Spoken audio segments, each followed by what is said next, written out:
¿Qué tal amigos? Muy buenas noches. Gracias por estar junto a nosotros como siempre en Antes de Medianoche, como cada martes y jueves en este podcast donde siempre estamos compartiendo enigmas y misterios. Hoy estaremos también con un tema muy interesante, las momias alrededor del mundo de origen incierto. Quédense para escuchar esta narración y estas imágenes tan interesantes. Esther Núñez estará con nosotros. Ella es arqueóloga de Sevilla, España, del sur de España, y ha estado en otras oportunidades en nuestro programa. No se pierdan este gran enigma. Como siempre estamos nosotros con ustedes en vivo, pueden vernos en nuestra página de Facebook y también en nuestro canal de YouTube, Antes de Medianoche, Utah, USA. Si gustan suscribirse, siempre les agradecemos mucho porque eso nos ayuda a crecer como podcast. Asimismo, si quieren darnos un like, tenemos un chat activo en ambas plataformas para ustedes. Sus opiniones, preguntas, saludos serán tenidos en cuenta. Esta noche vamos a contestar directamente allí en el chat. No olviden de vernos por Radio Hard. Allí aparece en el zócalo de nuestro programa de hoy el sitio. Es una radio digital de Buenos Aires, Argentina. Mandamos un cariño a todos de Radio Hard. También nuestra amiga Adriana Cuesta está allí cada miércoles con su programa Despertares. Agradecemos muchísimo a los Torino Auto Repair porque nos patrocinan, nos auspician desde el 2018. Como son una empresa de mecánica integral, si el auto no funciona, llámenlos al 801-654-1019. Bueno, queridos amigos, nos vamos ya para conversar con Esther Núñez. Nos vamos para España y queremos también agradecer a Mariano que hace posible esta conexión. ¿Cómo estás, Esther? Muy buenas noches. Te saluda Renata desde Estados Unidos. Gracias por visitarnos nuevamente en nuestro programa. Hola, buenas noches. Bueno, aquí estamos bien, pero con muchísimo calor. Y por mi parte, pues es un auténtico placer estar de nuevo en vuestro programa. Gracias, Esther. Hoy vamos a conversar de estos hallazgos insólitos, muy singulares. Vamos a hablar de estas momias, su conservación, sus detalles, sus características, el lugar donde fueron encontradas. Todas ellas son bastante enigmáticas. Vamos a hablar de 3 diferentes lugares y vos nos vas a contar allí la cronología y por qué realmente es algo distinto para ustedes como arqueólogos. Contanos un poquito cómo llegás, vamos a ir viéndolas en orden, vos misma nos vas a describir cómo llegás a este lugar y cómo es que vas a estudiarlas. Estas primeras, vos contanos cuáles son.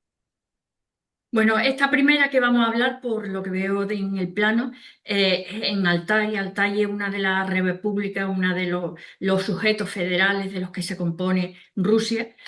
Y yo la verdad que fui preferentemente por ver la cueva de Denisova. El viaje lo hicimos en el año 2016. En 2013 había aparecido el célebre falange del meñique de la niña que denominaron X, o sea que era algo muy reciente el que se hubiera pensado que existía una nueva especie o subespecie humana. Y entonces a mí me entusiasmaba muchísimo la idea de ir a Denisova, a la cueva de Denisova. Pero lógicamente, bueno, en Altai hay muchísimas, casi infinitas cosas que ver. Es riquísimo en temas de sus riquezas naturales, arqueológicas e históricas, y en misterio también. Hay de todo lo que se pueda buscar prácticamente. Yo me quedé alucinada, ¿no? Y bueno, pues una de las cosas que además de la cueva de Denisova vimos, que también me interesaba mucho. Yo estoy muy interesada en todos los temas de momias, de momificación, más allá de las de Egipto, porque las de Egipto ya, no perdiendo por supuesto su interés, pero ya quizás por tan conocidas, tan habladas, tan tratadas, para mí ya me resultan menos estimulantes que otras que sean más desconocidas. Entonces, bueno, pues cuando se me brindó la oportunidad de ver las tierras de Ukok, donde había aparecido estas momias y otras varias, pues desde luego para mí fue una alegría inmensa. El viaje fue un poquito duro en algunos aspectos porque, bueno, os he traído bastantes fotos de paisajes Yo os digo que hagáis un pequeñito ejercicio visual a vosotros que estáis en el programa y a las personas que nos estén viendo, porque resulta que la verdad es que es un sitio muy, muy poco poblado. Y ese ejercicio visual que os comento es el de encontrar vallas, casas, cables en algunos de los paisajes. Y insisto en esto porque luego va a ser importante realzar estas características en el caso de Ukok, de la momia de Ukok. Y bueno, pues nada, a pesar de eso, de que tuvo cierta dureza el viaje, pero fue magnífico, fue extraordinario, eh, en fin, una gozada de viaje. Claro, Esther, ¿cómo se movieron allí? Contanos un poquito el itinerario para saber dónde está allí el yacimiento, no sé cómo fue encontrada, en qué lugar. El yacimiento está en un punto geopolítico muy importante. Es un sitio que podríamos decir candente en el sentido precisamente eso, geopolítico, porque se encuentra en un vértice entre el sur de Rusia, Mongolia, Kazajistán y China. O sea, está en ese punto. De hecho, no nos vamos a mover tanto geográficamente, porque los casos que vamos a ver de momia, incluso la de Xi, la señora china, bueno, pues también está, como vemos, son países muy grandes, pero en cualquier caso está relativamente cercano a esta de Ukok, que está muy en el sur de Rusia. Está ya bastante al sur de Rusia. Ujú. ¿Cómo llegaron allí? ¿Cómo fue, digamos, en qué transporte? ¿Es muy complicado? Nosotros es que hacemos unos viajes como son de investigación, no solamente es viajar por disfrutar del viaje per se, sino que son viajes de investigación. Yo voy siempre con un compañero de viaje que se llama Carlos Font, él es historiador también, pero de contemporáneo, y entonces siempre buscamos temas que abarquen un poco toda la secuencia histórica, desde la prehistoria hasta la Segunda Guerra Mundial.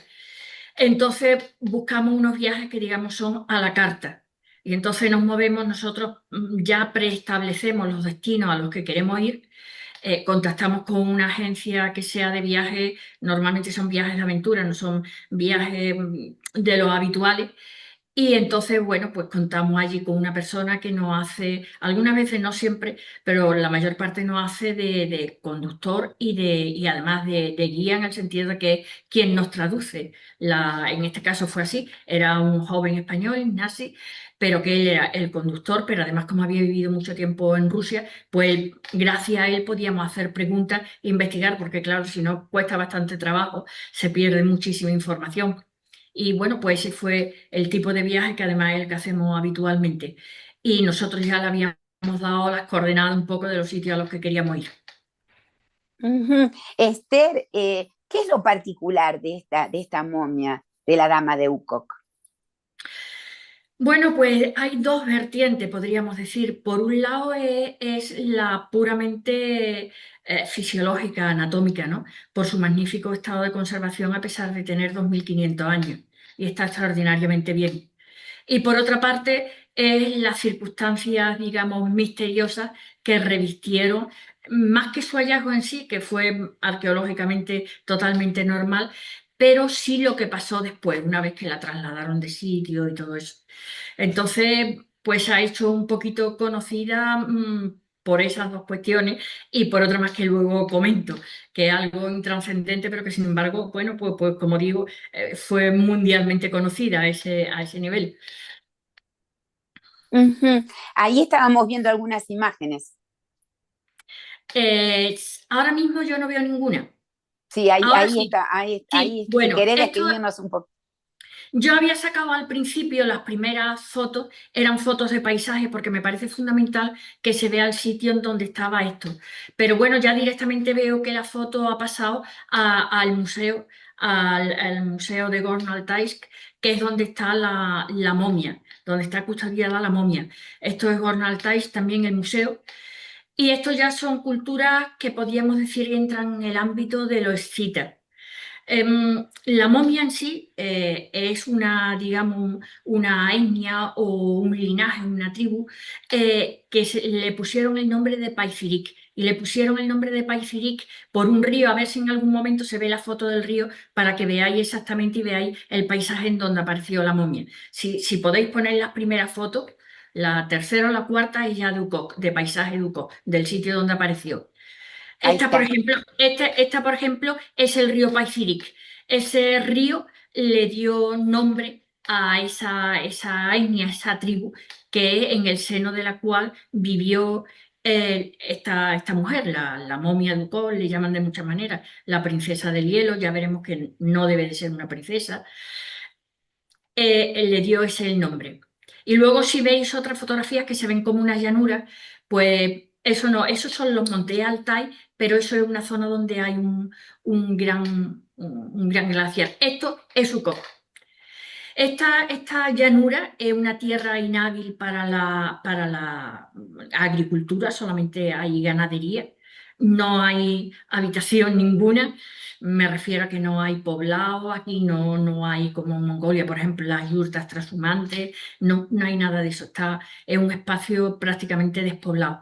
Al fondo, pero muy al fondo, hay un circo de grandes montañas, de los montes Altai, pero está muy lejos de esta zona. Y ahí precisamente es donde se excavaron los túmulos, los kurgán, en donde apareció la momia y otras momias más. Ujú. Y esta cultura, contanos un poquito, ¿cómo eran ellos? ¿Qué se ha estudiado? ¿Qué se puede saber? Lo que se sabe a través de estas momias, de los Paifiric completamente, es a través de estas momias. O sea que en ese sentido es más práctico, me parece, explicar las momias y de ahí vamos desgranando un poquito Ujú, de la cultura. Por encuadrarla de alguna manera, a lo que más se parece, a lo que más se puede asimilar son a los escitas. Los escitas eran nómadas, criadores de caballos, criadores de ganado, también de alguna manera interactuaban ya con las primitivas rutas, porque fueron varias, evidentemente no hay una sola lineal, hay muchas ramificaciones de la seda. Y entonces, bueno, pues entra dentro de esta cultura y como vamos a ver, se puede asimilar en ciertas cuestiones y en ciertas características, se puede asimilar bastante a los escitas. Los escitas son esteparios y también llegaron hasta Centro Europa, vamos, ujú. hasta oeste y Centro Europa. ¿Y ella tendría una jerarquía? ¿Han estudiado eso de que tenía una jerarquía esta Pues mujer o esta mira, mujer? si te parece bien, comento un poquito cómo fue el descubrimiento para encajar dentro de eso todas las características. ¿Te parece? Sí, sí, por supuesto, el hallazgo. Bueno, pues mira, en el año 93 allí había una serie de túmulos ya se sabe, pequeñas montañitas de tierra que se suponían que en su interior tenían kurgan, que son los sistemas de enterramiento propios de toda esta zona esteparia. Los kurgan están hechos de piedra, las paredes de piedra, excavados en el suelo. Hay que tener en cuenta, y eso es fundamental para entender el buen estado de conservación de las momias, que allí es permafrost, o sea, allí está la mayor parte del tiempo, está el suelo congelado. A niveles profundos prácticamente todo el año, casi todo el año está congelado.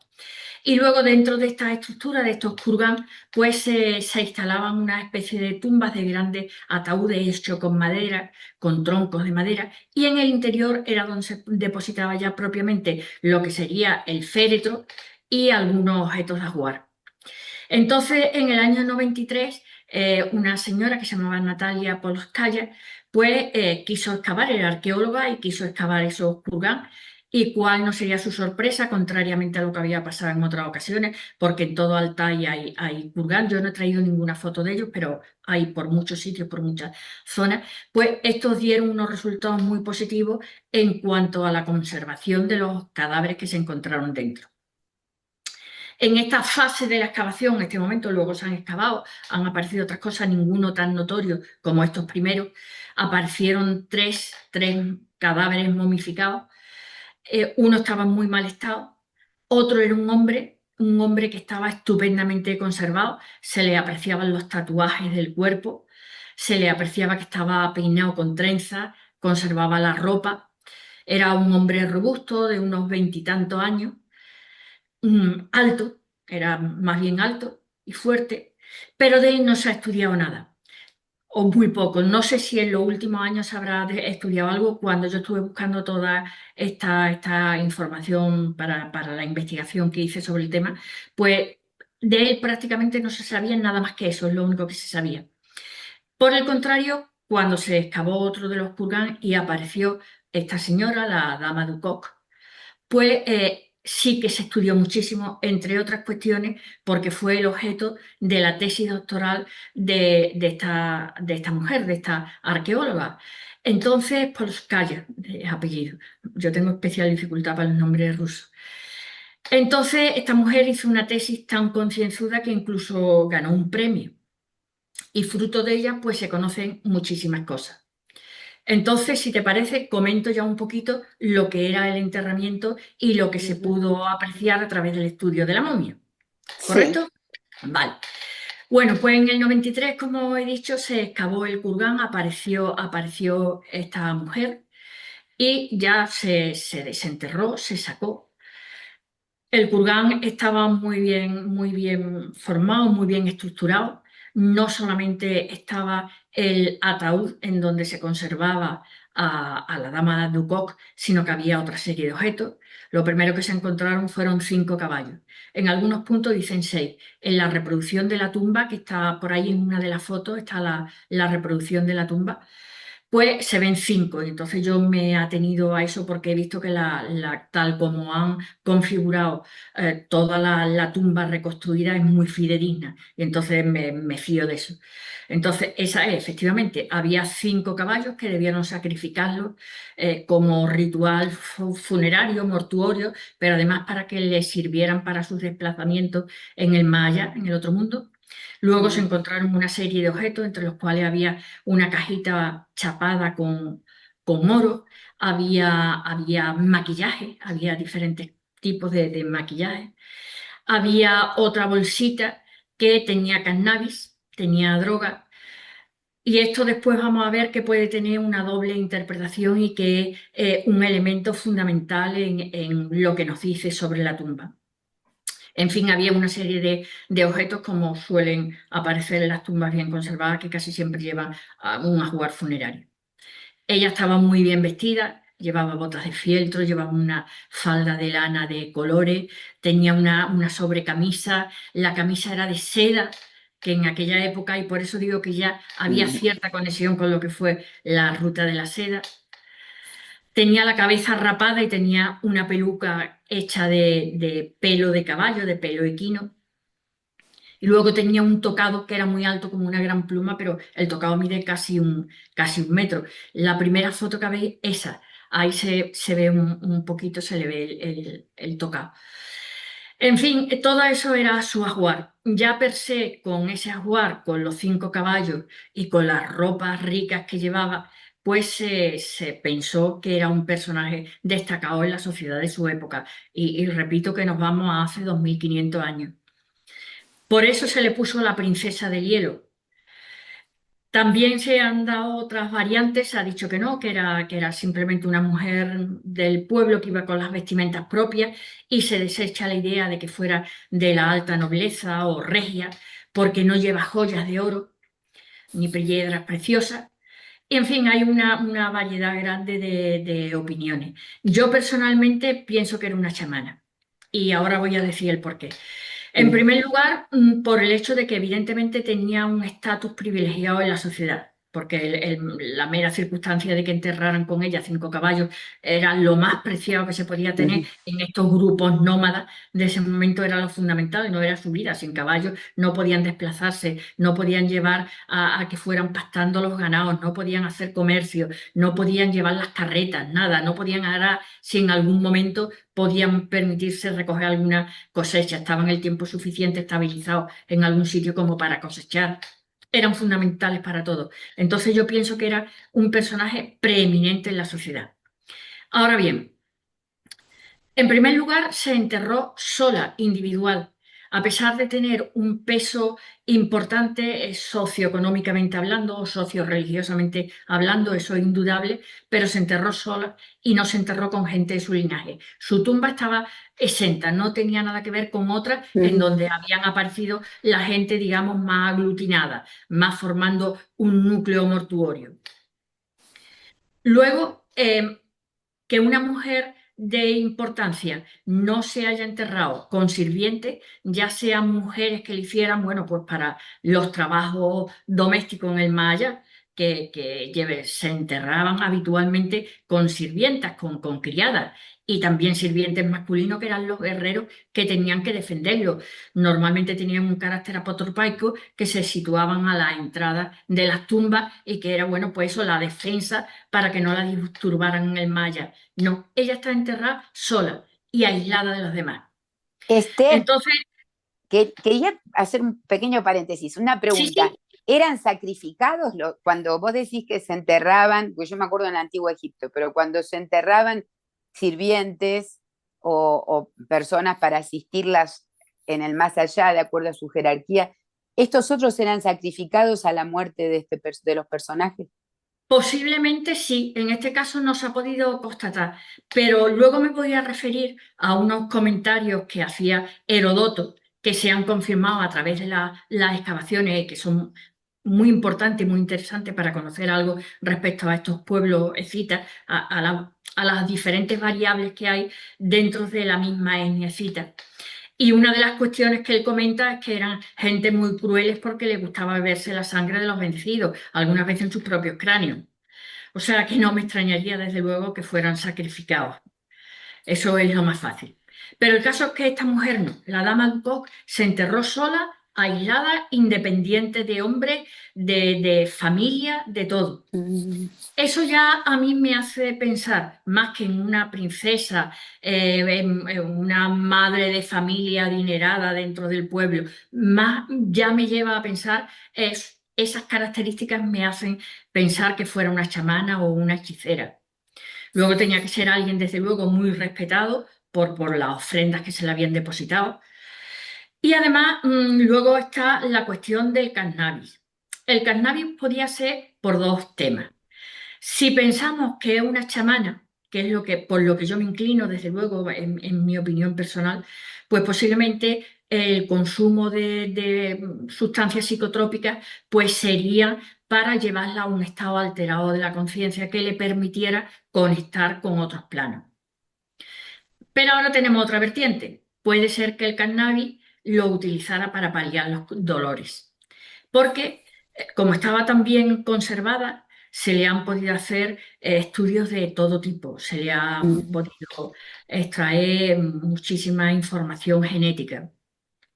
Entonces esta mujer desde joven ya tenía que estar pasando muchos dolores porque tuvo osteomelitis. Tuvo las vértebras, las cervicales o las dorsales, las tenía, se le apreciaba que las tenía con infección en los huesos. Eso le debió de producir muchos dolores. Luego tiene golpe en la cabeza. Y eso se supone que es que cuando ya estaba en un momento de extrema debilidad se caería del caballo y se golpearía la cabeza. Pero luego lo que se ha podido colegir con más seguridad, y fíjate, las fotografías que se manejan normalmente no muestran a esta mujer desnuda, completamente desnuda, pero yo tuve acceso buscando mucho y además lo encontré por casualidad, la verdad, buscando de estas cosas que te meten en internet y pasas de un tema, te dan, pincha el enlace, encuentras otras cosas, encontré la tesis doctoral de esta doctora, Polskaya. Ujú. No la pude leer, no la pude leer. Yo en otros, muchas veces que he ido, bueno, muchas veces, algunas veces, me han traducido libros. Por ejemplo, creo que eso ya sí que lo contamos en algún momento aquí en tu programa, lo de los petroglifos tan importantes que se descubrieron por allí y todo eso.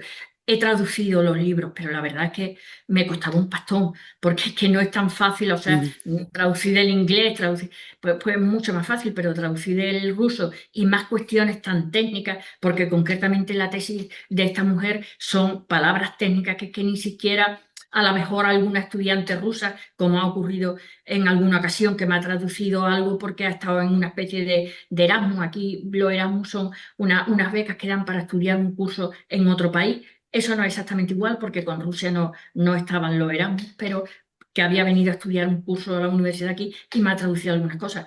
Pero esto tan técnico, no.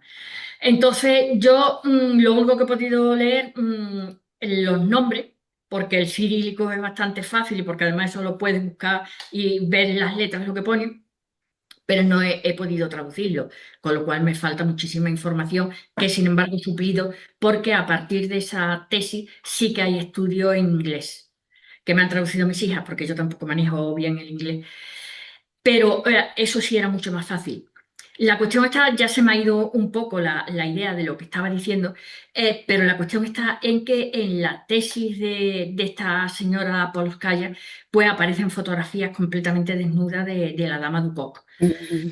Y entonces, incluso siendo profana en medicina, se le aprecia perfectamente que tenía un cáncer de pecho, de mama. Yo no entiendo nada de medicina, pero se aprecia totalmente como uno de los senos. Me parece que el izquierdo estaba totalmente deformado y convulto y tal. Entonces, es muy posible que el cannabis lo utilizara para quitarse los dolores que tenía. Claro. Por eso, uno de los acicates para pensar que es chamana, que es precisamente la utilización del cannabis para entrar en ese estado alterado de conciencia, puede ser que en este caso no sea válido aplicarlo porque fuera simplemente como medicina, como analgésico. También es interesante, ella murió sobre unos 25 o 28 años, pero por los estudios que se le han hecho parece que era virgen. Claro, en ese momento una mujer con esa edad, solamente en el caso de que fuera una sacerdotisa o algo similar, se mantiene virgen, porque además los casamientos eran muy jóvenes y es lo normal, y además un poco la misión de procrear, de tener hijos, que mantenga de alguna manera la familia, ¿no?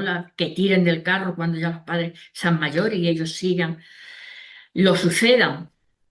Entonces, entre esta cuestión, el enterramiento individual, sin sirvientes, sin tener a su familia cerca, sin lo del cannabis que puede ser o puede no ser, el que fuera virgen, el estatus que tenía, que era una persona reverenciada, eso se notaba por la forma en que se había hecho todo el ritual funerario tan cuidado, los caballos, todo eso. Yo es por lo que estoy convencida, plenamente convencida, que era una chamana, una hechicera, una pitonisa, una sacerdotisa, pero estoy convencida totalmente de eso. Es triste cuando vas leyendo toda la información que te da, ¿no? La mujer joven y cómo parece que ella intentó mantenerse por el hecho de que se cayera el caballo estando ya tan débil y todo eso, parece que ella no se rindió hasta el momento de la muerte, que fue una mujer desde luego valerosa. Luego también tiene una cosa curiosa y es lo que comenté al principio, que sin ser demasiado conocida la momia Dukov, porque en definitiva, aunque se haya estudiado con rigor científico desde un punto de vista arqueológico, incluso histórico, evidentemente al grueso de la población que enfoca sus conocimientos o sus intereses bajo otro prisma diferente, pues no ha trascendido en absoluto, pero tiene unos tatuajes tan curiosos y eso me da pena porque no se me ha ocurrido poner la foto. Yo hice un dibujo de los tatuajes que tenía para un artículo, pero no se me ha ocurrido buscar en esta ocasión la foto, pero sí que hay una foto de unos tallados del Museo de Gorno-Altaisk que se reproducen más o menos el mismo esquema de los tatuajes. Y Y el los caso... estaban, perdón, los estaba mostrando Mariana hace un momentito, no sé si puede volver Ah, sobre esa no fotografía lo sé, Sí, lo, no he visto esas concretamente. Pero lo que sí digo es que esos tatuajes, eso, efectivamente, esos son. Bueno, pues ese mismo estilo de tatuaje lo tenía esta mujer. Y por los estudios que se han hecho sobre ellos, por un lado se piensa que no son como signo identitario. Se supone que muchas tribus o muchos linajes se hacían tatuajes que eran ascribibles solamente a ellos, o sea que no eran los mismos que los de otra tribu u otro linaje, que tenían los suyos propios, y era pues un signo identitario para diferenciarse del resto. Pero en este caso, más que algo así, más que algo, digamos, de una utilidad práctica, parece ser que puedan estar en relación también con su función como chamana, porque son especialmente simbólicos. Están asociados a animales que ya se sabe que tienen un poco, no es que sean psicopompos, no se ha llegado a saber eso, pero sí que de alguna manera son como los que trascienden de un plano a otro, los que llevan quizás las almas de un plano a otro. Entonces eso también redunda el hecho de que pudiera ser una pues, o sacerdotisa, llamémosle como queramos, pero dentro de ese rango. Y lo curioso es que los tatuajes, cuando se han divulgado, gustaron tanto que es que crearon una auténtica tendencia de tatuajes actuales. O sea, que es que hay muchísima gente que yo misma lo he visto en sitios de tatuajes. He visto esos dibujos y digo, bueno, es que estos son los de la Dama du Coq. Y es que, bueno, pues se hicieron tendencia los tatuajes, sus tatuajes. Tan antiguos. ¿Son Tan animales? ¿Son antiguos. leones? ¿Qué clase de Pues animales? De símbolos. son como carneros, como leones, como caballos, pero no son realistas totalmente, o sea, tienen un componente simbólico porque además se entremezclan con signos astrales, en fin, que eso tiene más significado que el mero adorno, eso seguro. Ujú. Y Esther, ¿y qué significado piensan como arqueólogos que puede tener? Este que te estoy comentando, que tenga un simbolismo posiblemente trascendente, que no parece que en estos casos sean identificativos de un linaje concreto, de una familia concreta, pero hasta ahí más no se ha podido interpretar. Hay Está en muy otros casos, interesante. hay en otros casos, por ejemplo, la momia del hombre de Otzi, el hombre del hielo, sería el contrapunto. Este apareció entre Austria e Italia y es calcolítico, es más antiguo, es mucho más antiguo, pero en ese caso sí se ha podido averiguar que los tatuajes, que eran muy simples, eran solo líneas, se situaban sobre los sitios en donde tenía artrosis. Y entonces se ha colegido que es que lo ponía para paliar los dolores, que de alguna manera al hacerle el tatuaje se suponía que le quitaba parte de los dolores que sufrieran los huesos. Pero en Mm. el caso de la dama du Coq eso no se ha podido, se han supuesto como otras muchas opciones, pero no se ha podido con ninguna seguridad el interpretarlo en esa forma. Claro, siempre ahí está el misterio. Carneros y leones también aparecen Sí, mucho en la caballos. Biblia. Sí, Mm, que en la Biblia son símbolos también sagrados, ¿no? De sí, representación, muy antigua, por eso llama la atención cuando se repite en una cultura tan lejana. ¿Se ha claro. hecho ADN para constatar el origen de esta momia exacto, digamos? ¿Hay algo ahí enigmático en su ADN? Con lo bien conservada que estaba, pues parecería que se podría extraer ADN con mucha facilidad, pero la verdad es que ha sido muy difícil y los datos que han dado no han sido demasiado concluyentes, porque esta mujer cuando murió la evisceraron, le sacaron todos los órganos internos y entonces lo rellenaron con resina y plantas aromáticas. Y por consiguiente eso ya desvirtúa mucho el ADN, hace que entorpezca mucho en el ADN. Pero bueno, sí se sabe que genéticamente son lo más parecido a los escitas, a estos pueblos de la estepa de Centroasia y del oeste central de Europa también. Claro, estos tenían rasgos así achinados, ¿verdad? El rostro. No, no mucho, Ojos alargados, ¿no? los escitas no demasiado, no. No demasiado. Yo concretamente esta, digamos, variante de los Paixiric, no sé si como estaban en terrenos mucho más, digamos, más enquistados, que tenían menos relaciones con otros pueblos colindantes, pues no sé si habrán mantenido algunos rasgos étnicos como más diferenciales. Pero en general los escitas no eran demasiado, no eran estos rasgos achinados como los mongoles, por ejemplo, que ellos sí son Sí. completamente, sí tienen esos ojos rajados, son, los escitas no tanto. Ujú.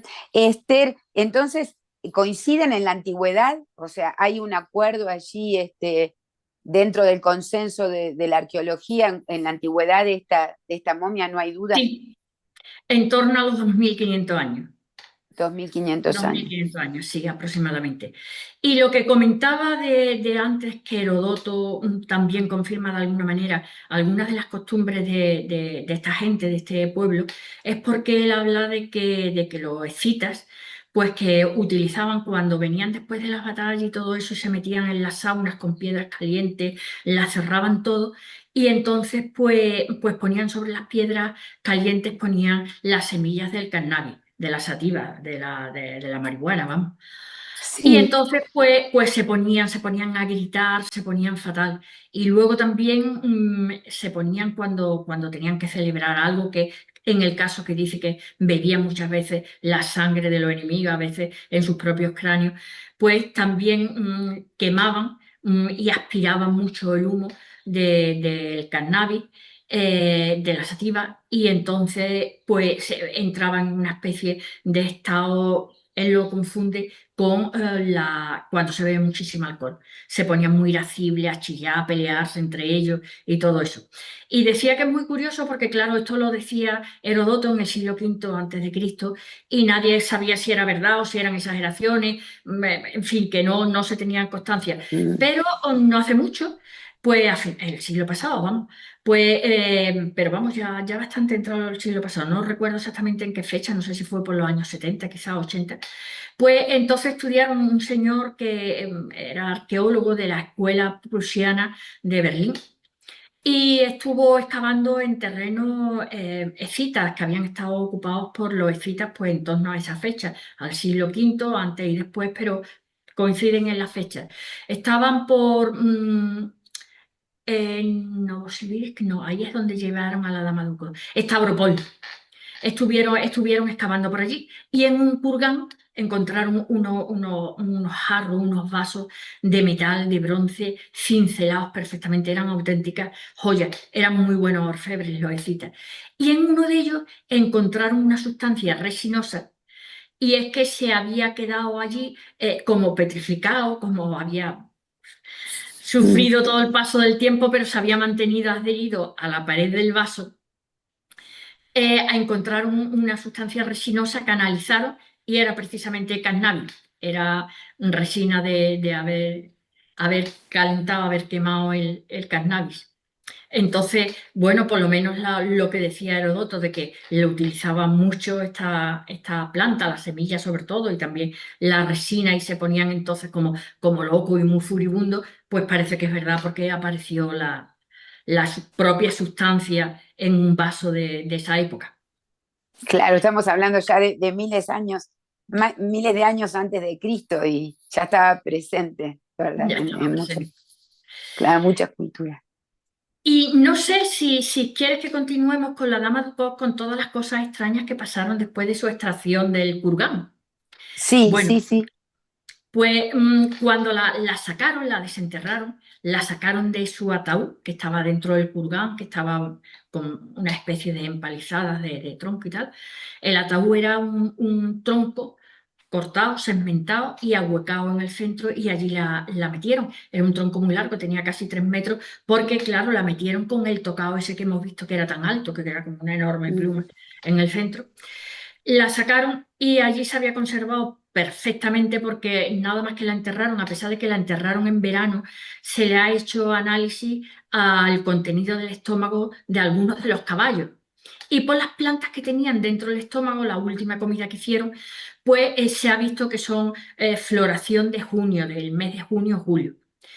No obstante, a pesar de que la enterraran en esa época, como además la dama Ducoc, estaba, como he dicho, eviscerada y todo eso, y rellena de resina y plantas aromáticas y todo eso, se conservó bien hasta que llegó el invierno. En el momento en que llegó el invierno, ya se convirtió el terreno, el permafrost, se heló, se hizo un bloque de hielo, y entonces, bueno, pues prácticamente en esa circunstancia ha permanecido hasta ahora, con evidentemente se deshelaría en verano, pero como estaba a mucha profundidad y muy recubierto, porque recubrían los túmulos, estaban hechos con diferentes materiales para que no se filtrara el agua, para que mantuviera unas condiciones específicas.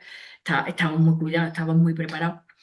Pues cuando la sacaron empezó a ponerse, igual que le pasó a la momia de Lenin, empezó a ponerse un poco verdosa, como un poco ahumada, porque, claro, inmediatamente que le sacaron de su microclima, que había estado 2500 años allí, empezaron a entrarle hongos y bacterias. Entonces inmediatamente se protegió y se mandó a Novosibirsk. Y allí ha sido donde se le ha hecho todos los estudios.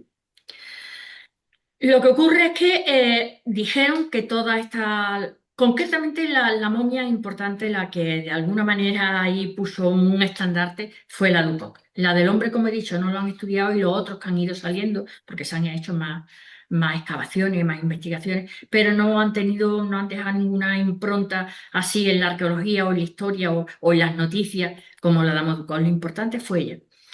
Cuando salió y los habitantes de allí, y por eso he dicho, bueno, no se han visto muchas fotos de paisajes, pero por eso os decía que mirarais a ver si se encontraba algún vestigio humano de construcciones, de algo de eso. No hay nada, no hay absolutamente nada. Es un paraje absolutamente sin nada de que podamos decir, allí están viviendo gente, allí hay gente. Hay que tener en cuenta que lo único que supervive es la ganadería y mal, porque el terreno tampoco se presta demasiado, no hay una vegetación, no hay...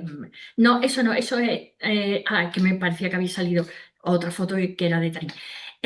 No da de sí para más, entonces es un terreno prácticamente deshabitado. Pero sí que hay vamos a decir, tribus, sí, o linajes, ¿no? Yo creo que tribus, que propiamente son tribus.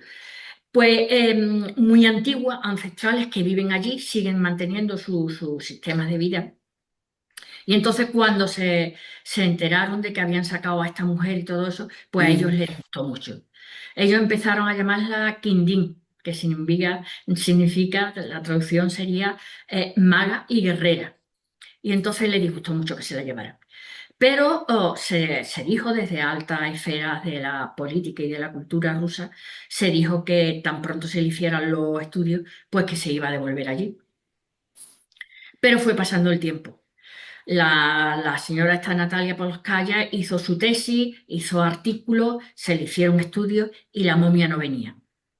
Ya para entonces estábamos en los años 2000 y entonces pues los representantes de esta tribu de la zona pues viajaron, supongo que a Novosibirsk, y entonces para protestar y pedir que le devolvieran los cadáveres que habían extraído, porque eran sus ancestros y ellos tenían una forma de vida y una conciencia, digamos, ya casi, memoria genética casi, desde la más remota antigüedad. Y entonces no le gustaba y se quejaban de que la habían mostrado al mundo desnuda de cuerpo y casi de alma, decían.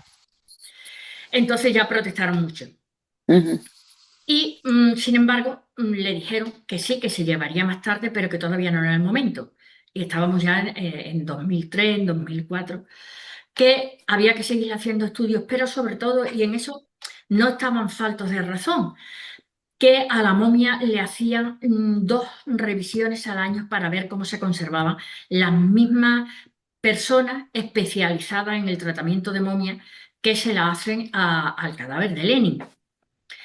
Después de embalsamar a Lenin, se especializaron tanto en Rusia, hubo una especialización tan grande en la conservación y en el cuidado de las momias, que incluso de Egipto llaman a los rusos para que les conserven momias.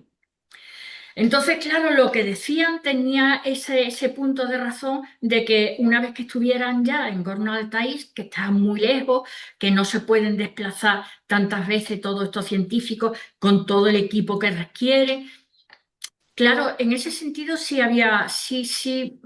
no estaba exento de una parte de razón, pero también los conciudadanos de la Dama Ducó pues también tenían su, digamos, derecho adquirido de reclamar un cadáver para tenerlo allí, porque a fin de cuentas ellos lo entendían como cadáver más que como momia, que ya es, bueno, pues aunque la apariencia externa sea la de persona, pero que ya realmente casi como un cartón, y a partir de ese momento empezaron a haber una remoción social de estos pueblos que vivían en Altai, en la zona de Ukok. Y resulta bueno, que llegaron las protestas a muchos sitios. Y paralelamente a todo eso, a toda esa movilización que hubo a nivel social, pues empezaron a pasar cosas raras. Lo Mm. primero es que los más altos cargos de la cultura rusa, pues fue pasando una serie de cuestiones que los fueron quitando uno, poniendo a otro, cesando, cambiando. Fue una remoción de altos cargos muy grande que tampoco se sabía exactamente a qué obedecía. Luego empezaron a pasar fenómenos atmosféricos muy fuertes, porque empezaron a caer en un momento en que no era el suyo y en unas latitudes, en Gornastai, que está allá al sur, unos granizos enormemente grandes que lo partían todo, partían cristales, partían, eran unos destrozos tremendos. Y lo más grande de todo, temblores de tierra. Hubo Mm. una reunión con el primer ministro que se encargaba de todos estos temas, que compareció en la reunión y dijo claramente ante una especie de comisionado de los pueblos de Ukok, de la zona de Ukok, que se habían trasladado hasta allí, que está a 1000 kilómetros, pues dijo este ministro, Komanov, creo que se llamaba, que no se iba a devolver. Él no tuvo muchas contemplaciones, que ya en algún momento se devolvería, pero que de momento la momia no se movía de allí. Entonces le avisaron, uno de los ancianos representantes de esta gente, de estas etnias, pues le avisó que se estaba poniendo en contra de ella, que se estaba buscando un mal. Bueno, pues salió de la reunión y hubo un temblor de tierra muy fuerte y el coche cayó por un precipicio y lo pasó fatal. Hay que decir que en los temblores de tierra no murió nadie, que todos se dieron en la zona de Gorno-Altaisk, incluso más al sur, en donde está plenamente Ukok, que como hemos visto tampoco era fácil que muriera nadie porque es que no hay construcciones, ni siquiera hay Claro. árboles, en esa zona ni siquiera hay árboles que le pueda caer a uno encima, ¿no? Pero bueno, empezaron a decir que era cosa de la momia, que era la maldición de la momia de Ukok. Ya se extendió que era la maldición de la momia de Ukok. Y luego hubo una serie de temblores de tierra, no en un sitio sísmico, y sin embargo hubo una serie de repeticiones. Yo leí en un periódico que comentaba esto, que estaba en inglés, que había llegado a ver en la zona de Ukok un temblor de tierra, un movimiento telúrico de Ujú. 10 escala Richter. Y yo sé que eso levanta ampollas cuando se dice, porque teóricamente no ha habido ninguno sobre el planeta, cosa que por supuesto no podemos saber, de 10 en la escala Richter. Pero yo aquí quiero matizar dos Claro. cuestiones. La primera es que la escala Richter sirve hasta los 8 o los 8 grados y medio. A partir de ahí ya no discrimina. Por eso ahora se utiliza otra que no recuerdo cómo se llama, porque no es capaz de, ya cuando hay un movimiento telúrico lo suficientemente fuerte, ya la escala Richter no es capaz de discriminar si está más arriba o más abajo en la escala. Y en segundo lugar, que, hombre, aquí tenemos que tener en cuenta la ética profesional del periodista, ¿no? Que como en todas las profesiones, en todas las cosas, hay los periodistas que son muy exhaustivos, que se informan bien y que hacen un artículo como si fuera no sé, un proyecto universitario, Ujú. y son científicos y se lo puede uno creer, y hay otros que los que intentan fomentar el morbo para que se vendan más periódicos. Entonces yo supongo que sería un poco de las dos cosas, no creo que fuera de 10 en primer lugar, porque no se sabría, porque la escala Richter es inválida para llegar a ese grado, y en segundo lugar porque supongo que ya ese periodista inglés, pues la noticia trasladada desde esos pueblos de Altai hasta que lo escribieran en Londres, pues claro, ya se habría metamorfoseado mucho, ¿no? Es como cuando te dice el juego ese que hacen los niños que te dice una palabra en el oído y se la tienes que ir pasando de uno a otro Mm. y la que llega al último no se parece a la primera, porque se lo van diciendo muy florito. Bueno, pues yo supongo que eso pasaría con los grados. Pero en cualquier caso, el primero fue un temblor de tierra el que le afectó a Komanov, al primer ministro, pues al ministro, no sé si era no sé exactamente, no se llama de cultura, es un cargo muy amplio. Pues ese sí que fue muy, muy grande, fue muy fuerte. Y como digo, no murió nadie. La cuestión está en que después de todo esto hecho y todo este malestar, todas estas protestas y todas esas quejas, pues decidieron ampliar el museo de Gorno-Altai, que Gorno-Altai está lejos, pero está lejos de Aukó, pero es un poco, digamos, la capital de todo un distrito muy amplio que cogería esa zona. Tuvieron que comprar incluso una casa que estaba contigua al museo, derribarla y crear una especie de búnker especial, que es lo que habéis visto en la foto, pues Ujú. crearla específicamente para tener allí a la momia. Yo cuando estuve en el museo pude hacer las fotos de la reproducción que habéis visto, de cómo era la tumba, cómo estaba la deposición funeraria, cómo estaba el ajuar, los caballos, todo eso. Pero la momia la vi y no la vi.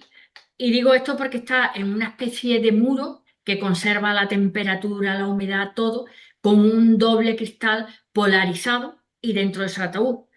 Está en bajo, está como a una altura así, es un murete así, pero no tiene luz ninguna porque, claro, los lumis también deterioran mucho, muchísimo los colores de los vestidos, todo lo deterioraría. Y entonces, bueno, pues hice fotos, pero de ahí no salió porque estaba prácticamente oscuro y como es lógico, ahí flash no... Vamos, no sé si ellos permitían utilizar flash o no, pero yo de motu propio no lo iba a utilizar porque es una descarga de luz que quema, que hace daño. Las pinturas rupestres, por ejemplo, no se puede utilizar flash. Y entonces, bueno, pues no se veía nada, pero lo suficiente para ver el ataúd larguísimo, con ciertos dibujos que tenía, ciertos labrados, de esto que hemos visto en la foto, y ahí estaba esta señora que ya por fin la dejaron, yo espero que la dejen ya en paz allí.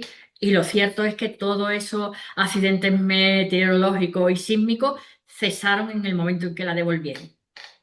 Claro, es bastante particular. Por más que, bueno, que puede haber sido algo que coincidiera, de Sí, todos modos, si las mismas personas que estaban en la zona o pueblos que conocían sobre ella decían que, bueno, que tenía como un poder no oscuro, que no había que molestarla, creo claro, que algo ella llevaba, ¿no? En sí misma. Esther, te puede propongo ser. hacer.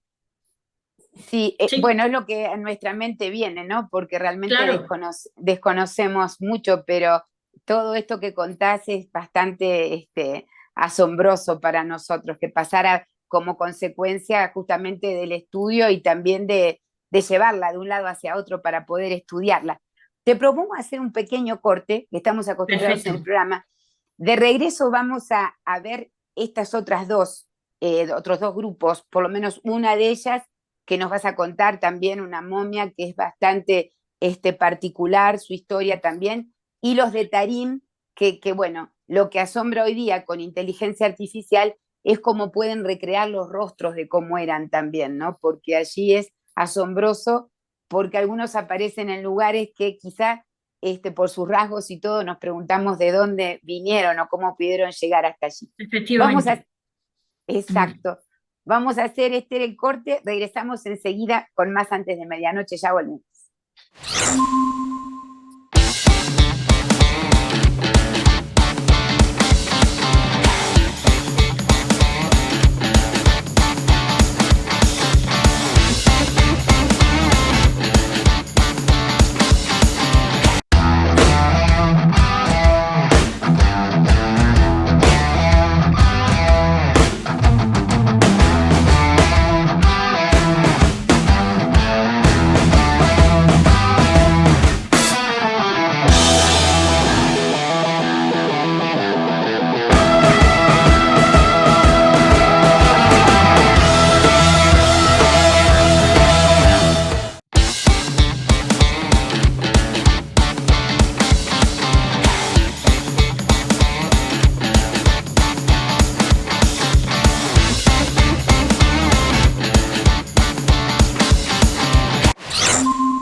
Amigos, gracias por estar junto a nosotros en esta noche. Vamos a ir mirando el chat y contestando en el mismo chat también hoy. Queremos agradecer a todos los grupos que nos comparten alrededor del mundo. Arqueología Prohibida está con nosotros hoy. La Verdad de los Misterios, SEAM, la Sociedad Española de Amigos del Misterio. También Los Otros Seres con Tommy Donadieu desde México. René Hiram y los Misterios de Hiram. Los Otros Seres Argentinos en Madrid, la página oficial. Agradecemos a Enigmas de la Historia, los amigos del misterio con el investigador Raúl Baigorri. También está con nosotros el Foro del Misterio y Fenómena en español. Vamos a continuar ahora escuchando a Esther con el resto de esta historia asombrosa del pasado remoto del hombre. Y gracias a todos por estar en el chat. Como les digo, vamos a ir ahí comunicándolos de manera estricta, comunicándonos con ustedes. Esther, contanos ahora de esta otra que se aproxima, esta momia china, ¿verdad? Fuxing, sí, la dama Dai. Bueno, pues esta señora fue muy curioso cómo el hallazgo de la tumba, ¿no? Cómo se hizo. Había un hospital en China, esto estamos en los años 70 del siglo pasado, y entonces pues estaban haciendo una especie de refugio por caso de alguna guerra, de alguna cosa, que sirviera para proteger a la gente del hospital. Estaban cavando un túnel y entonces los obreros, los operarios que estaban haciendo la excavación, pues empezaron a oler el olor típico del gas de la descomposición, cosa que por otra parte ya digo de antemano que no podía ser de la momia, porque la momia no se había descompuesto de esa manera. Ahora vamos a ver que era de una forma inodora, por decirlo de alguna forma. Bueno, el caso es que este túnel tenía 17 metros y cuando empezaron a notar estos olores y tal, ya avisaron y ya entonces fueron otras personas a ver qué es lo que era, ya con una cualificación más técnica. Y entonces pues llegaron hasta podemos decir, habitación subterránea donde estaba enterrada. Había, como digo, un túnel de 17 metros, estaba enterrado actualmente a varios metros de profundidad. En su momento posiblemente estuviera menos profunda porque el suelo siempre tiende a crecer, a recrecerse, no al revés, a rebajarse. Pero bueno, en cualquier caso Esther, estaba profunda, sí. recordanos nuevamente la región o el lugar donde se encontró esta. ¿En qué parte está? Sí, está en una zona de China, digamos, bastante remota. Hay una ciudad cerca, se llama Shenzhen, o algo así el nombre, Shenzhen. Y esa es la ciudad que está más próxima. Pero en cualquier lado está lejos, digamos que no es una zona central de una zona residual, es la zona donde estaba la dinastía Han, pero está lejos de lo que es el actual Pekín, de lo que es la actual capital de la nación. Ujú. Ahí estuvieron la dinastía Han, estuvieron por muchísimos años y esta mujer no es que fuera princesa, le llaman la marquesa o la duquesa, se sabe que era un cargo nobiliar, que tenía un título nobiliar y el marido era un cargo político también importante, pero no es que fuera princesa. Pero es en toda la zona en la que estuvieron reinando la dinastía Han y que por consiguiente tenían una burocracia muy grande con una serie de nobles y de personas de un rango muy elevado, a uno de los cuales tuvo que pertenecer el marido de esta mujer que le llamaban Dai, el duque Dai, y por eso ella es la dama Dai, porque era su mujer. Y también, y ahora lo digo que no se me pase, que está enterrada independientemente, pero junto con el marido que murió antes que ella y al que se supone que es un hijo, que también debió de morir antes que ella. Entonces, tenemos que esta señora es cerca de la ciudad de Shenyang, pues la encontraron definitivamente, vamos, que vieron que era un enterramiento lo que había al final del túnel. Primero era como una gran habitación, un gran rectángulo. Hay una foto por ahí de cuando se están haciendo las excavaciones. Ujú. Estábamos Eh, viendo. tenía que ser tan grande la habitación porque además estaba acompañada de todo su equipo mobiliar, o sea que tenía todo lo que le pudiera servir, todas las cosas más perentorias para que le sirviera en la otra vida, pudiera llevar el mismo sistema de vida que había llevado aquí en el plano terrenal, lo habían trasladado a la tumba, con lo cual había cantidad, había miles de objetos y de como ajuar funerario, pero ellos le daban un sentido práctico, o sea que iba a ser algo, no adorno o algo de eso, sino algo, adornos también, pero quiero decir que no una cosa que era una cosa funcional, que era algo que se tenía la conciencia de que le iba a servir en la otra vida, porque se entendía de alguna manera un poco una transposición de la vida de aquí a la vida del más allá. Entonces, por eso era un espacio amplísimo, era como un búnker, una habitación muy grande, y luego estaba ella enterrada. Ella estaba enterrada en 4 sarcófagos. El primero eran todos de madera, hechos con troncos de madera. El primero estaba pintado de negro porque el negro es el color del inframundo y además estaba asociado a figuras, a dibujos demoníacos. Luego había un segundo, era como las muñecas estas matriuscas que se van abriendo y van saliendo una de dentro de otra. Luego había dentro otro sarcófago. Ese estaba también pintado de negro, pero ya era más amable porque tenía nubes y todo eso dibujado. Y luego muy pequeñito, eso es un dato muy curioso, porque muy pequeñito en el centro de una de las paredes estaba la figura de ella misma. Ella emergía, está de medio cuerpo, emergía, y eso quería decir, el simbolismo que se ha interpretado que tenía era como la ascensión al cielo, al más allá. Y luego los otros ya sarcófagos estaban, uno estaba pintado de rojo, que era el de la vida eterna, simbolizaba ese color, el de la vida eterna. Había dibujos de un monte, que no recuerdo el nombre, la verdad, un monte que tenía 3 cimas, y que eso era también representaba pues el lugar de la vida eterna y todo eso. O sea, estaba todo lleno de simbolismo. Luego estaba ella, y ella estaba revestida de 20 metros de telas de diferentes clases, sobre todo seda. O sea, el poder adquisitivo que tenía esa familia, porque incluso en la propia China, la seda siempre ha sido un objeto de lujo, un textil de lujo, caro. Y entonces estaba recubierta de 20 metros de tela, cogido con lazo y 9 cinturones. Y luego ya por fin estaba ella, la señora Dai, la dama Dai. Se sabe por los estudios que se han hecho porque el cadáver estaba blancuzco, y ahora comento el porqué, pero estaba totalmente flexible, o sea, tenía sangre en las venas. Evidentemente, Increíble. no sangre como podemos pensar ahora, sangre licuada, y a todo esto que creo que no lo he dicho, que muy anterior a Cristo, bastante años anterior a Cristo, o sea es que se ha conservado extraordinariamente bien. Es que es una cosa súper extraña que tengan flexibilidad las articulaciones. Es que es algo realmente notorio. El tacto cuando de la superficie de la piel estaba blando, no era una cosa acartonada como tienen las momias. Y es Claro, que la cinta, también, Esther, que la rigidez es una característica muy natural, muy propia de los cadáveres, ¿verdad? Cuando pasan las horas, sí, claro, claro.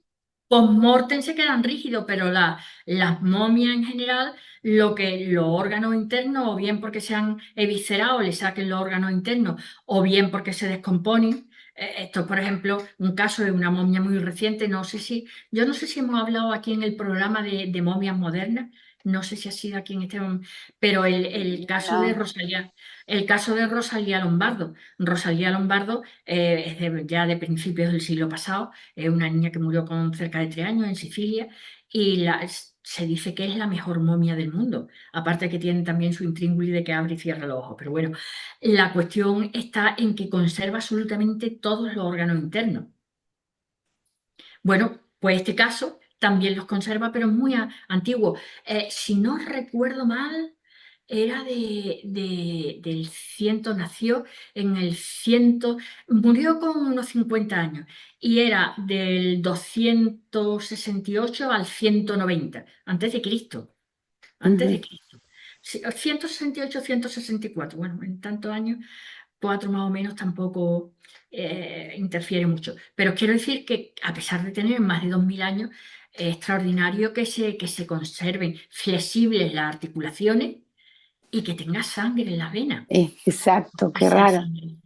Es que el proceso que le ha pasado, claro, las momificaciones hay de muchísimos tipos de momificaciones, naturales, artificiales, esta es totalmente natural.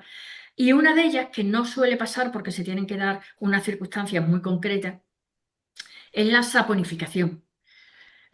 Poco más o menos convertirse en jabón. Lo que ocurre es que el cuerpo tiene mucho adipoalimento, grasa, vamos, Grasa. lípidos. Y esta señora parece que estaba un poquito más gorda de la cuenta porque eso se piensa que fue una de las causas de su muerte. Entonces, cuando hay unas condiciones especiales que se dan de poco oxígeno, ambientes anaerobios, por ejemplo, una ciénaga, o a oscuras que no proliferan todos los vegetales que necesitan fotosíntesis, aunque sean algas y todo eso. En fin, cuando se dan una serie de características así, los órganos, es un proceso que empieza desde la piel hacia adentro, se va convirtiendo la grasa, se van perdiendo los líquidos, se van convirtiendo la grasa en lo que se llama adipocera, algo parecido al cerumen. Y en definitiva, bueno, pues es una saponificación, una conversión casi en jabón, porque el jabón, claro, se hace con grasa. Y yo me acuerdo cuando se hacía jabón, que yo he visto en los pueblos hacer jabón, cogían sosa cáustica que cortaba la grasa y la convertía prácticamente, después de someterla a determinados procesos, pero muy simples, pues lo convertía en jabón. Entonces, eso es una cosa que puede pasar de forma natural con los cuerpos de los seres vivos. Y con las personas ocurre algunas veces. Aquí ha habido casos, no me quiero ir por las ramas, pero ha habido algunos casos que incluso gracias a ese proceso de saponificación se han podido descubrir asesinatos y cosas así. Son algunos casos Claro, muy interesantes. La cuestión está, decía un médico que yo tuve que leer para informarme un poco de todo esto de las momias en general, de un libro que no sé si alguna vez terminaré de escribir, yo creo que nunca. Pues he tenido que entrar en muchas cuestiones forenses, de estudios forenses de cadáveres, y todo eso son bastante desagradables, sobre todo porque es que no estamos acostumbrados. Supongo que los médicos y tal lo asimilarán con más facilidad, pero para mí es una cosa que me cuesta trabajo ver las fotografías y estar en charlas y en cosas de estas. Pero decían, y además lo decían con total naturalidad, que cuando un cadáver se saponifica, tiene un olor especial, no el olor acre propio de la destrucción de los tejidos orgánicos, la putrefacción, es un olor acre, pero que luego el cuerpo al tacto, que si tú lo cortas como si cortas un taco de jabón. Lo que claro. ocurre es que luego, conforme va pasando el tiempo, lo normal es que se endurezca. Pero en este caso no, se había mantenido flexible, blando, suave y todo eso. Y bueno, como digo, en este caso sí que han podido hacer un montón de pruebas fisiológicos no sé si se ha extraído ADN o no. Eso no, creo que no, me parece que no se le ha extraído. Posiblemente con este proceso de momificación natural por saponificación, pues no haya permitido que se extraiga ADN ni nuclear ni mitocondrial. Entonces creo que no se la ha hecho, posiblemente por imposibilidad de que dé resultado. No lo sé. Si se la ha hecho ha sido en los últimos tiempos.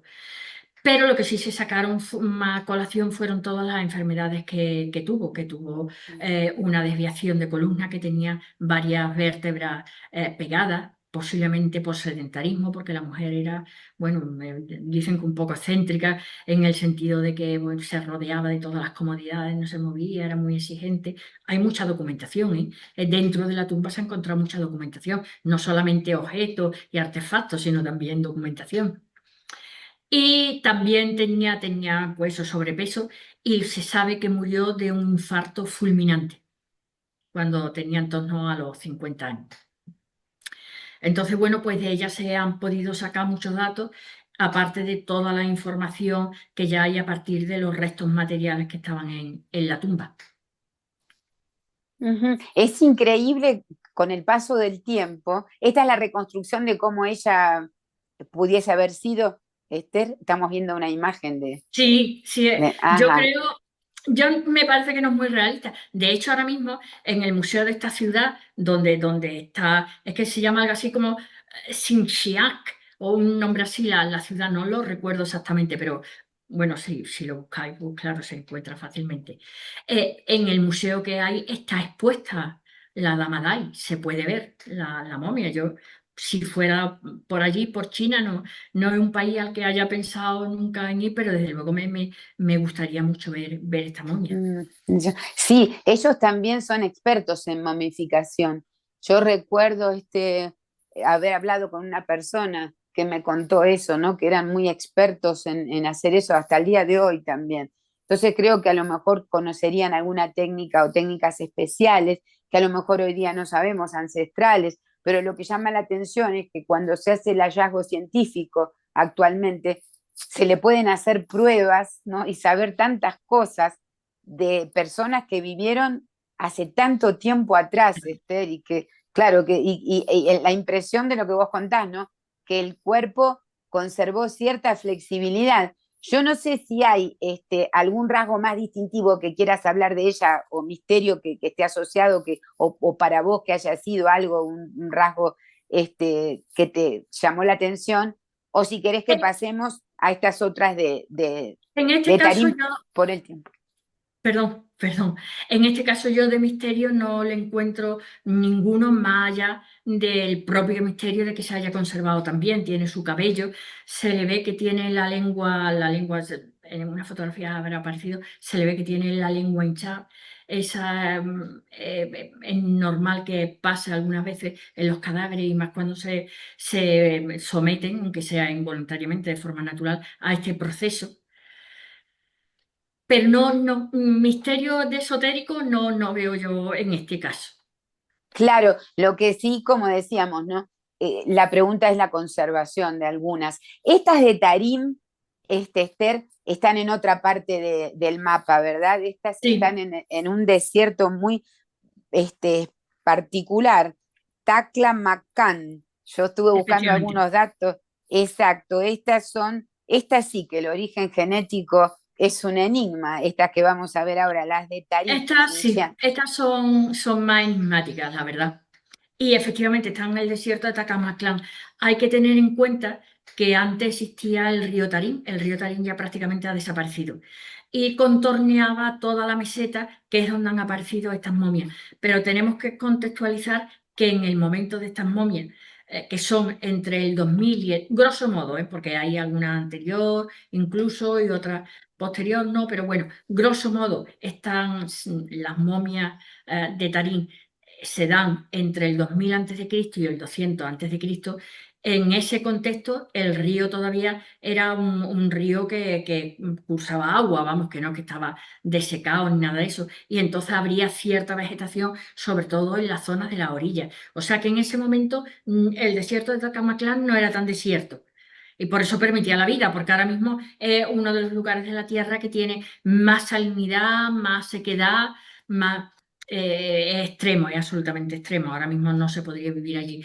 En la época de estas momias, entre hace 4.000 años y hace 2.200 años, sí. Y de hecho, esta cultura desaparecería cuando, por los cambios climáticos que hubiera habido en ese periodo, en ese impasse de 1.800 años, pues ya sería muy difícil la forma de vida allí. Sería solamente un sitio, en todo caso, de tránsito. Por eso desapareció también la ciudad de Lulán, porque ya que era de la ruta de la seda también. Por eso comentaba en un principio que la ruta de la seda está muy ramificada, porque este territorio está bastante distante de los otros dos que hemos visto. Esto es el territorio uigur. Exacto. Ahora, ¿quiénes eran estos? Porque el enterramiento, todo es muy particular, estos barcos de manera invertida, ahí abajo se los encontraron. Contanos un poco, Esther, porque estos parecen haber sido un pueblo muy poco conocido. Sí, sí. Esto apareció por casualidad, como ocurre con muchísimos hallazgos arqueológicos. Había un señor, creo que era noruego, quiero recordar, que era noruego, que se llamaba Heiding, que entonces estaba explorando por allí, por la meseta circundada por el antiguo río Tarín. Y entonces vio unas maderas y tal, y en esto se levantó pues, un ciclón de estos que hay en el desierto y se tuvo que refugiar y entre las maderas. y cuando ya se levantó, que se había cubierto la cabeza con una manta o con una pelliza que llevara, porque es de temperaturas extremas, este sitio es sumamente caluroso y sumamente frío, dependiendo de las estaciones del año y de las horas del día. Bueno, pues se dio cuenta que este Simón del desierto pues había barrido la arena y había dejado todo esto, lo que se ve en la foto que está detrás tuya.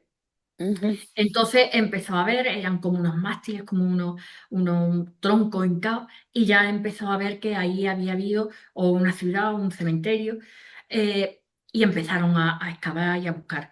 Después de él vinieron otros investigadores, Koch, que era alemán, vino Heysen, que era inglés, vinieron diferentes investigadores, pero ocurrió que cuando excavaban una tumba la saqueaban, porque había muchos objetos en las tumbas que podían tener interés y para llevárselos a los museos de sus países. Y entonces esto estuvo así durante desde los primeros años, desde 1900 prácticamente, que fue cuando se descubrió por Heyden, se descubrió este cementerio. Estuvo así por los años 15 del siglo pasado, del siglo XX, pues se hicieron muchas investigaciones, muchas cosas y desaparecieron muchas cosas. Y entonces, en los años 30, vamos, en 1930, pues el gobierno chino dijo que se acababa y que allí no entraban extranjeros ninguno y que se acababa de excavar ujú. y nada más, de nada más. Y estuvo cerrado hasta el año 70. En el 70 se volvió a abrir otra vez las excavaciones y las investigaciones, pero ya se llevaron de la mano también de arqueólogos, arqueólogas, sobre todo lo que ha habido allí ha sido una arqueóloga chino. Y bueno, lo más curioso, aparte de la forma, porque esta momificación, este proceso de momificación es absolutamente natural. Por el contrario a lo que hemos visto en la Dama du Coq, que sí que se había sometido a un proceso de embalsamamiento, realmente eso es embalsamamiento más que momificación, la momificación es más la natural.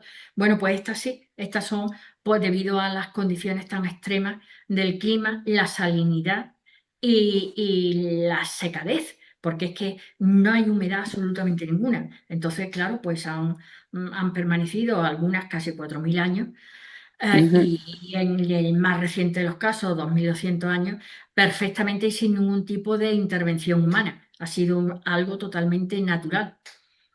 Y entonces, bueno, pues lo primero que llamó la atención cuando se fueron encontrando las momias, digamos, hay bastante enterramiento, muchos no se han momificado, se han momificado solo parcialmente, pero otros se han conservado muy bien. Y quizá los más importantes sean el hombre de Cherchen, la bella de Mulan, ujú. y otra mujer que tiene unas trenzas que tiene el nombre de otra ciudad, pero que yo ahora mismo no me acuerdo.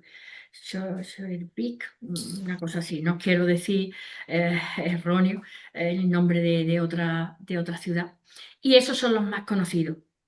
Se encontró una familia que había un hombre, tres mujeres y un bebé. El bebé del niño es posiblemente el bebé más antiguo de la humanidad, porque bueno, ya los griegos tenían los ascos, que eran una especie, parecían una palomita con el pitorrito, era como un botijo. Yo no sé si allí conocéis los botijos, aquí se han utilizado, todavía hay quien lo utiliza. Bueno, pues un recipiente de barro con un pitorrito fino por un lado y una entrada más ancha circular por el otro. Por ahí se le echaba la leche, o las papillas, lo que se le diera, papilla de avena. eh, y entonces es posiblemente el biberón más antiguo de la humanidad. Y Ujú, eso era una familia que estaba enterrado, tres mujeres, el niño y el hombre. Y bueno, la cuestión está, también se conservan muy bien los ropajes. Los ropajes son prendas de lana, botas de fieltro, un poco parecidas a las de la Dama du Coq, en cierta manera. Y, bueno, capas para el frío, de lana. Se conserva muy bien el pelo. La bella de Mulan, pues resulta que la mujer bellísima, dicen que es de las momias más bellas que existe. claro, En general, Esther, está ahí. Sí. yo escuché en una oportunidad que el arqueólogo cuando la vio por primera vez dijo, si yo hubiese conocido a esta mujer en la época en que vivió, me hubiese enamorado de ella, dijo, porque Sí, hay tenían unos rasgos muy, muy bonitos. Ahí está la reconstrucción de precioso. cómo, sí. Sí, preciosos los rasgos, la nariz recta y no muy grande, cosa extraña porque la mayor parte de la etnia suelen ser un poco tanto los semitas como los pueblos mediterráneos, como la verdad es que son no son de narices rectas y cortas, son más bien, digamos, narigudos, como yo, por ejemplo. Y sí, y ellas no, ellas tenían unas narices muy perfectas, los pómulos muy altos, las mandíbulas marcadas, los labios se veían que eran gruesos, incluso el hombre, por ejemplo, tiene los ojos azules, y lo que es más raro todavía, está peinado en trenza Claro, y pelirrojo. claro, pero eran Entonces, caucásicos, claro, claro, y ahí, en ese lugar, es extraño. ahora siempre se ha dicho, de hecho yo cuando empecé a estudiar esto todavía no había las últimas novedades en su investigación y siempre se han dicho que era alguna etnia que venía, incluso se había pensado en Irlanda por las características de la piel clara, el pelirrojo y todo eso. Siempre se ha pensado que eran venidos, que eran migrantes que venían de Europa occidental. Ujú. Pero ahora ha surgido una idea, porque sí que se le han hecho estudios de ADN a ellos que no tienen, no están adulterados los resultados, porque no es momificación natural, y los que se han encontrado últimamente, que se han vamos a concebido la excavación de una manera en la que una especie de custodia, ¿no? De que no se contaminaran tocándolo ni con objetos, siempre preservando totalmente el que no se contaminaran los cuerpos, pues entonces ahora esos son muy finos. Y entonces resulta que lo que dan es una raza que sería protoindoeuropea y muy ancestral.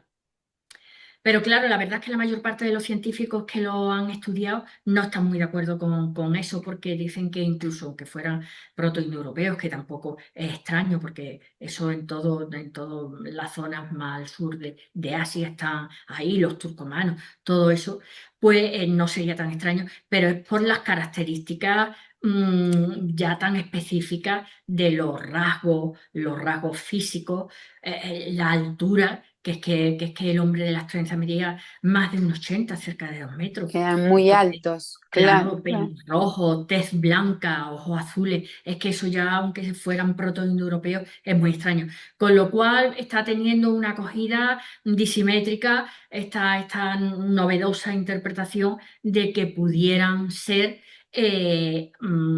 propios, autóctonos de allí, pero ancestrales. Porque que yo Claro, sepa, sí, que yo es, sepa, y no es que yo esté especialmente informada en las etnias primitivas de la zona centro-nórtica de Asia, pero que yo sepa, no hay ninguna que coincida con estas características, aunque se busque, bueno, se rastree desde el Sapiens. Entonces, la verdad es que para mí es algo extraño, pero bueno, claro, no se ahí sabe. están. Porque también ahí mostraba Mariano la imagen del lugar, ¿no? Del Sí. sitio, que son todos estos botes o barcos que están puestos en línea y allí debajo se encontraron. Pero Esther, ¿por dónde venían navegando? Esto no es un desierto. ¿Desde hace cuánto que es un desierto? O sea, ¿eran navegantes desde dónde? Pues un poco extraño. En esa época no era desierto, No, había cierta vegetación y el río Tarín era un río, no que ahora está prácticamente desecado. De todas maneras, los barcos, o lo que dicen que son barcos, tienen forma barquiforme, pero en realidad son ataúdes. O sea, ahí lo que han aparecido son enterramientos. Es muy normal que con algún rito solar, que se consideren que las almas de los difuntos, incluso los cuerpos, si se piensa en que se mantienen físicamente hasta llegar al más allá, pues que vayan en naves, en barcos. Tenemos los egipcios y todo eso. Pero concretamente en este caso, yo no sé si son barcos con funcionalidad de barco, o es que a los ataúdes le daban esa forma.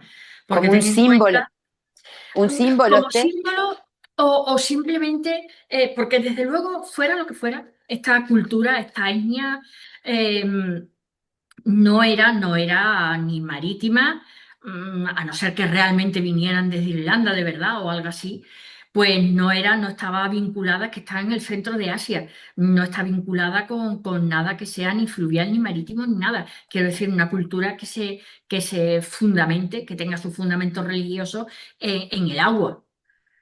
Entonces, yo pienso que tal vez no sean barcos como tal, y eso ya lo he encontrado en otro caso en una necrópolis, en la necrópolis de Dargao, en la ciudad de los 10.000 muertos, que también están momificados, y que han dicho que esos son barcos solares. Personalmente pienso que era la forma de hacer el ataúd. En este caso yo no lo conozco directamente, no lo he visto en persona. En la de Dargaud puedo jugar con conocimiento de causa en el sentido de que he estado allí, lo he visto, lo he analizado, he visto las diferentes formas y tal. Esto no, esto yo son las fotografías. Pero yo pienso que tal vez sea la forma del ataúd, más que sean barcos como tales. Porque además, como están verdaderos. enterrados boca abajo, eh, mm, no tendría función decir un barco y lo pongo boca abajo. No va a Claro, llegar a ningún lado el alma de esta persona si el barco está boca abajo, al revés. Es más bien eh, eh, como para que no se escapara, para que no se fuera, para que no subiera. Sería un contrasentido. claro, hay unos remos allí también. Claro, puede haber sido una simbología sobre ellos. ¿Se sabe sobre el ADN, Esther? ¿Se han hecho de ellos? Es impactante por la tipología, por eso digo, ¿no? Porque en ese lugar ellos, pero ¿se sabe algo de su ADN? ¿Se hicieron Y estudios? en ellos sí se le han hecho análisis de ADN y precisamente esos análisis genéticos que se han hecho, no sé, porque hay muy pocas explicaciones al respecto. Es dificilísimo enterarse de eso, quizás porque son todavía estudios muy recientes y claro, nadie quiere dar la información antes de presentar una publicación sólida. Entonces yo supongo que de aquí a 1 o 2 años habrá cosas, resultados mucho más tangibles. Pero lo que sí se sabe es que el estudio de ADN ha arrojado como dato novedoso el que son poblaciones ancestrales de allí, que es precisamente lo que estaba comentando, y que gran parte de los científicos, de la comunidad científica que haya estudiado esto, porque esto ha removido a mucha gente a nivel, digamos, popular, no son unas momias conocidas como puedan ser las de Egipto, incluso las de los Andes, pero a nivel científico sí, porque es un grado de conservación extraordinario el que tienen para ser tan antiguas. Entonces hay un foro académico que ha estudiado esto. Y la mayor parte, a pesar de los datos que ha arrojado el ADN de que fueran poblaciones autóctonas de allí, solo que muy antiguas, pues no la comparten, porque los rasgos y las características físicas no se ajustan a eso. Claro. ¿En qué momento surgieron? O pueden haber surgido si después ya tenemos otra clase de gente allí, ¿verdad? Entonces, o estuvieron muy aislados o algo pasó en este planeta, Esther, que no comprendemos. Hemos llegado al Sí. final de la entrevista. Quiero agradecerte muchísimo, Esther, por esto que nos has contado hoy tan interesante. Siempre que venís al programa nos traes cosas tan interesantes y me sorprende que Gracias. siempre haces conexión con otras cosas súper interesantes. Ahora nos quedan las momias del presente que nos acabas de decir que hay algunas tan bien conservadas que son un enigma. Yo me pregunto si no es un ADN especial, no sé, cuando vos hablabas yo pensaba así, puede ser una técnica que se empleó, por supuesto allí se suma el tipo de clima, el tipo de condiciones, pero también a veces me pregunto si no existen, o acá mismo en el globo, alguna fuente de algún ADN especial que a lo mejor permita eso, ¿no? Como en este caso de las de Tarim, que permita que se conserven en ese estado tan excelente donde se pueden ver hasta los rasgos, ¿no? Pues es increíble, yo cuando las veía. Y después yo también escuché, y no tenemos tiempo, pero que tienen unos detalles tan interesantes en la ropa, ¿no? Muy elaborada, los Mucho, mucho. tejidos, muy elaborados, sus sombreros con plumas, Lana, porque hacía mucho frío. claro, claro. Si hay un momentillo comentar un tema, esto es una opinión mía, por consiguiente no hay que tomarla con más criterio del que, bueno, yo pienso eso. Yo pienso que haya algunas características del genoma, del propio código genético de cada persona, que favorezca la momificación. Y lo digo porque en España hay dos momias, están en un pueblo que se llama Teberga, son un padre y un hijo. Una momia pasó por todas las inclemencias del mundo, la llevaron, la trajeron, estuvo no sé qué, no sé cuánto. La otra estuvo metida en una crista todo el tiempo. Al final llevaron junto al padre, al hijo, y las dos momias, yo la he visto, o sea, la he visto, la he estudiado, y están igual de conservadas. Y yo digo, si la conservación lo da las circunstancias externas, es decir, la climatología, la ropa, todas esas cosas, ¿por qué estas dos momias están perfectamente conservadas las dos, aunque una de ellas hayan pasado por tantas cosas malas que habrían hecho que lo hubiera deteriorado? Porque es que hasta decían que tenía el demonio dentro y la trataron fatal a la momia. Y sin embargo está perfectamente conservada, igual que la del hijo, que ha estado todo el tiempo con una humedad, una temperatura estable en una crista subterránea. ¿Por qué? Porque yo creo que hay una cualidad genética que favorece, o al revés, que se momifique o no se momifique un cadáver. Claro, Esther, sería interesante, bueno, con el paso del tiempo lo van a estudiar a ver si realmente existió o existe entre los seres un ADN primordial en mayor o menor cantidad que permite esta clase de cosas que nos asombran en el presente. Gracias nuevamente, Esther, por haber estado En con absoluto. nosotros. Un placer estar con vosotros. Recordanos cómo te seguimos siempre, antes de terminar. Yo siempre lo digo, lo único que tengo es Facebook. Es la única red social que tengo, Facebook. Con mi nombre, vamos. Esther Lo que Núñez. pasa es que no sé si alguien me busca, si me reconoce, porque el Facebook me lo hizo mi hija en 2013 y yo no me haría la foto. Eso que te ponen foto de portada yo no la haría, o sea que ya desde 2013 ya he cambiado mucho, mucho. Así que no sé, pero bueno, por el nombre sí, ya está, es lo único que tengo, Facebook. Sí, el nombre y la cantidad de lugares que has visitado y los enigmas del mundo. Lo más importante para mí que has podido poner un pie en estos lugares, porque algunos son bien recónditos, ¿eh? Como esto de los Montes Altai, antes nos hablaste de los Cáucasos, un montón de Sí, lugares y de son cosas sitios curiosos. súper interesantes. Bueno, Esther, nos despedimos de vos hoy, siempre agradecidos, y nos despedimos de España. Volvemos para el público pronto con un nuevo misterio siempre en Antes de Medianoche. Será hasta entonces. Bueno, Buenas noches a todos. buenas Adiós. noches. Buenas noches. Antes de medianoche.